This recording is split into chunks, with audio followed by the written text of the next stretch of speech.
KCR. So Shiva, ఇక్కడ ఒక important point మనం నోట్ చేసుకోవాల్సింది.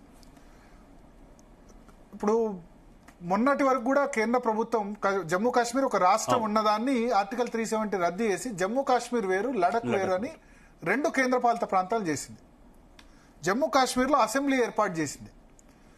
అయితే సుప్రీంకోర్టు ఆర్టికల్ 370 రద్దు చేసినప్పుడు ఒక తీర్పు ఇచ్చింది. ఏంటంటే ఆర్టికల్ 370 రద్దు సమంజసమే, కానీ జమ్మూ కాశ్మీర్కు అసెంబ్లీ స్టేటస్ ఇవ్వాలి, ప్లస్ ఎన్నికలు సాధ్యమైనంత త్వరగా నిర్వహించండి అని సుప్రీంకోర్టు చెప్పింది. నేనేమంటానంటే సుప్రీంకోర్టు తప్పు పట్టడం కాదు, ఇప్పుడు అక్కడ నిర్ణయం తీసుకోవాల్సింది ఎన్నికలు పెట్టాలా, అక్కడ ప్రభుత్వం ఉండాలా లేదా అన్నది కేంద్ర ప్రభుత్వం, ఇంటెలిజెన్స్, హోంశాఖ. ఇప్పుడు అక్కడ 4 సంవత్సరాలు ఎటువంటి ఇన్సిడెంట్ జరగలేదు, పెద్ద ఇన్సిడెంట్. ఒమర్ అబ్దుల్లా ప్రభుత్వం ఏర్పడినప్పటి నుంచి ఇదే టాక్. దానిలో ఆ ప్రభుత్వం రోల్ డైరెక్ట్ గా ఉండదని అనను. ఒమర్ అబ్దుల్లా ఇక్కడ మీరేదో టెర్రరిస్టులకు, కానీ అక్కడ ఉన్న సింపథైజర్స్, నేషనల్ కాన్ఫరెన్స్ కానీ వాళ్ళు కానీ అక్కడ లోకల్ పోలీస్ సాఫ్ట్ గా ఉంటారు. అదే లెఫ్టినెంట్ గవర్నర్ చేతిలో ఉంటే, పోలీస్ దళాలు లెఫ్టినెంట్ గవర్నర్ చేతిలో ఉంటాయి, కేంద్ర ప్రభుత్వం చేతిలో ఉంటాయి.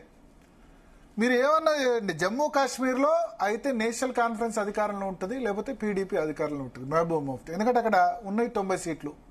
ఆ 90 సీట్లో 47 సీట్లు కశ్మీర్ రీజియన్ లో ఉన్నాయి. కశ్మీర్ రీజియన్ 97% ముస్లిమ్స్, ఎందుకంటే కశ్మీర్ పండిట్లు అక్కడి నుంచి పంపించేశారు. సో ఈ రెండు పార్టీలు అక్కడ అధికారంలోకి వచ్చేది, ఐదర్ కాంగ్రెస్ లేదా బీజేపీ. జమ్మూలో ఎంత 43 సీట్లు కొట్టుకున్నా, 43 సీట్లు పోటీ చేస్తే బీజేపీకి 29-30 వచ్చాయి. కానీ కశ్మీర్లో జీరో కదా. కశ్మీర్లో పోటీ కూడా చాలా సీట్లు బీజేపీ పెట్టలేదు కదా.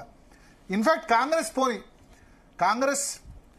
ప్రో మైనారిటీ అన్న కాంగ్రెస్ గెలవగలుగుతుందా? కశ్మీర్లో గెలవలేదు. వాళ్ళు లేదా పీడీపీకి వేస్తారు, లేకపోతే మహబూబ్ ముఫ్తీకి వేస్తారు తప్ప కాంగ్రెస్ పార్టీ కూడా ఏం ఓటేయరు. అక్కడ 6 సీట్లు వచ్చాయి మన కాంగ్రెస్ పార్టీ పోటీ చేస్తారు.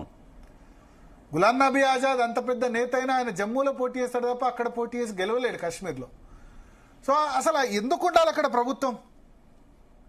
నా వాదన ఏంటంటే అక్కడ పర్మనెంట్ గా కేంద్రపాలిత ప్రాంతం చేస్తే తప్పేంది? అండమాన్ నికోబార్ దేవులు పర్మనెంట్ గా కేంద్రపాలిత ప్రాంతం కదా, లక్షద్వీప్ కేంద్రపాలిత ప్రాంతం కదా, దాద్రా నగర్ హవేలీ కేంద్రపాలిత ప్రాంతం కదా, డామన్ డయ్యూ కేంద్రపాలిత ప్రాంతం కదా.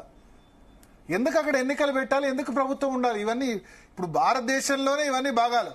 అండమాన్ నికోబార్ దీవుల్లో కేంద్రపాలిత ప్రాంతం అక్కడ రాష్ట్ర అసెంబ్లీ మరి అక్కడ పెడితే నష్టమైంది. అక్కడేం ఈ శాంతి భద్రతల సమస్య లేదు కదా. లక్షద్వీప్ లో ఎందుకు పెట్టారంటే అండమాన్ నికోబార్ దీవులు, లక్షద్వీప్, డామన్ డయ్యూ ఇవన్నీ చోట్ల ఎందుకు పెట్టారంటే అండమాన్ నికోబార్ దీవులు దేశం దాటి, ప్రధాన భూభాగం దాటి ఉంటుంది.